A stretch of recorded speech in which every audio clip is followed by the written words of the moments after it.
Halo semua, jumpa lagi dengan saya Depri Saipullah. Kita kembali di video ulasan ya. Tentunya Timnas Indonesia karena channel ini lebih banyak mengulas soal Timnas Indonesia. Oke, kabar terbaru kita ketahui bahwa Timnas Indonesia akan segera kehadiran lagi satu pemain anyar yaitu Miliano Jonathans. Winger atau penyerang FC Utrecht ini sudah menjalani proses naturalisasi dengan Ketua Umum PSSI Erick Thohir menyerahkan dokumen-dokumen yang diperlukan ke Kemenpora. Nah, kalau sudah ke Kemenpora, kita tahu proses selanjutnya menunggu di DPR, Sesnek, dan tanda tangan Presiden. Itulah. Dan kita juga tahu bahwa Miliano Jonathans diproyeksikan untuk main di putaran 4 kualifikasi Piala Dunia melawan Arab Saudi dan Irak di Arab Saudi nanti pada 19 sampai 12 Oktober 2025. Waktunya sangat sedikit dan kemungkinan ya di dalam beberapa pekan ke depan proses naturalisasi akan dikebut. PSSI pemerintah akan segera merealisasikan naturalisasi Miliano Jonathans dan juga Mauro Gilstra yang sebelumnya sudah dipastikan ya untuk dinaturalisasi oleh PSSI. Nah, tentu inti dari semua ini yaitu bahwa ini keinginan PSSI untuk memperkuat lini depan Timnas Indonesia karena Indonesia sudah kehilangan oleh Romeni yang cedera bersama Oxford United saat main di Piala Presiden di beberapa waktu lalu. Dan Miliano Jonathans bukan nama baru. Ini sudah lama didengungkan dan baru sekarang resmi diumumkan oleh PSSI. Tentu ini makin menyempurnakan persiapan Timnas Indonesia ya. Kita tidak hanya menambah satu striker, tapi dua. Walaupun bukan striker murni, tapi keduanya adalah tumpuan bagi lini depan Indonesia. Mauro Gilstra sudah diketahui ya, dia pemain keturunan Indonesia yang cukup produktif bersama klubnya. Dia mencetak cukup banyak gol untuk klubnya. Begitu juga dengan Miliano Jonathans, walaupun berposisi sebagai winger kanan, tapi dia juga beberapa kali mencetak gol untuk FC Utrecht, bahkan main di Liga Eropa. Jadi ini cukup meyakinkan ya. Ini menjadi penambah semangat kita untuk Timnas Indonesia di tengah pesimisme ya. Sebenarnya saya boleh bilang kalau dilihat dari grup-grup yang saya ikutin ya, memang tidak semua ya. Kalau supporter itu beda-beda, ada yang garis keras, ada yang pesimis, ada yang optimis. Tapi dilihat dari beberapa grup, saya melihat bahwa ada nada optimisme, utamanya banyak fans yang kecewa dengan kehandalan Patrick Kluivert menyusun strategi untuk Timnas Indonesia yang kalah 6-0 lawan Jepang ini tidak bisa ditolerir. Walaupun kita tahu bahwa pelatih manapun tidak ingin dibantai seperti itu ya. Saya juga yakin bahwa Kluivert dan stafnya akan mengevaluasi benar-benar karena penentuannya di putaran 4 ini. Walaupun soal dipecat atau tidak kita tunggu ya.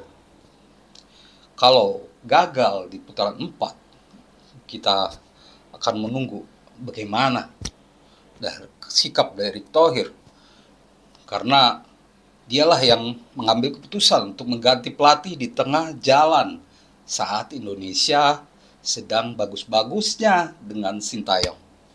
Kembali ke striker ya, kita jadi menambah kepercayaan diri ya di tengah pesimisme itu. Tapi juga kita harus mencatat bahwa kehadiran dua pemain baru ini tidak jaminan ya Karena harus dicatat, mereka pemain baru tapi langsung main di laga penentuan.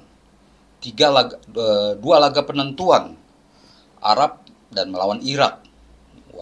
Walaupun musuh lama, tapi dua lawan ini lebih banyak diketahui oleh pelatih lama. Sedangkan Patrick Kluivert harus melihat lagi video-videonya, ya termasuk dibantu oleh asistennya tentunya untuk menganalisa agar bisa merepotkan dua negara ini, Irak utamanya yang belum bisa kita kalahkan, sedangkan Arab Saudi berhasil kita kalahkan ya di putaran 3 lalu, yang melambungkan nama Indonesia yang hampir saja rebut posisi 2, tapi ya itulah, kita tidak tahu apa yang akan terjadi. Ya, yang pasti memang tidak jaminan, kita harus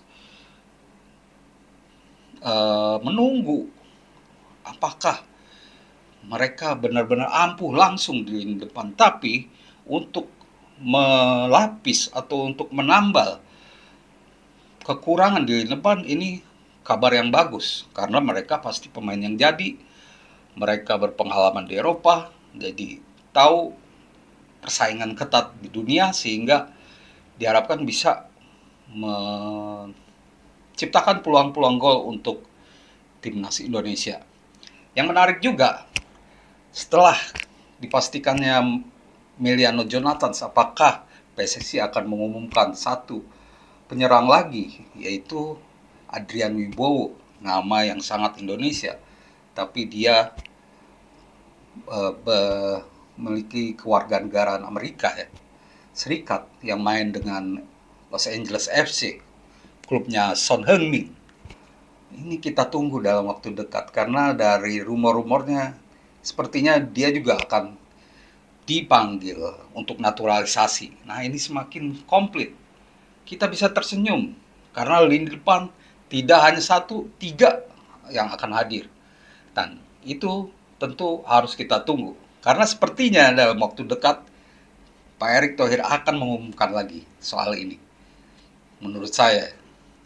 Karena dari rumor-rumornya sudah kencang bahwa Adrian Wibowo ini akan hadir juga. Nah, di luar itu ada juga hal yang menggembirakan kita semua, bahwa para pemain timnas Indonesia, pemain lama, mencoba untuk memperbaiki diri. Kita dengar mulai dari Justin Hammer mendapatkan klub baru bersama Liga Belanda ya, di Liga Belanda, kembali ke Liga Belanda dan tim utama gitu, bukan lagi U21. Itu menggembirakan. Lalu juga Jordi Amat, lalu juga Rafael Struijk yang agak melempem ya, agak mengecewakan karena tidak berhasil ya. Menurut saya kurang bagus di 2 laga bersama Dewa United. Ada Nathan Chuaon yang pindah, lalu juga Sandy Walsh. Lalu kita mendengar kabar juga banyak Tom Haye yang katanya gabung dengan Schalke, klub Divisi 2 Liga Jerman. Semua ini adalah upaya para pemain itu untuk mendapatkan menit bermain lebih baik, karena mereka berupaya untuk membantu timnas Indonesia lolos ke Piala Dunia yang sudah dinanti-nantikan oleh seluruh warga Indonesia. Semoga strategi yang diterapkan oleh PSSI berhasil. Demikian teman-teman ulasan saya, dan tentunya salam olahraga.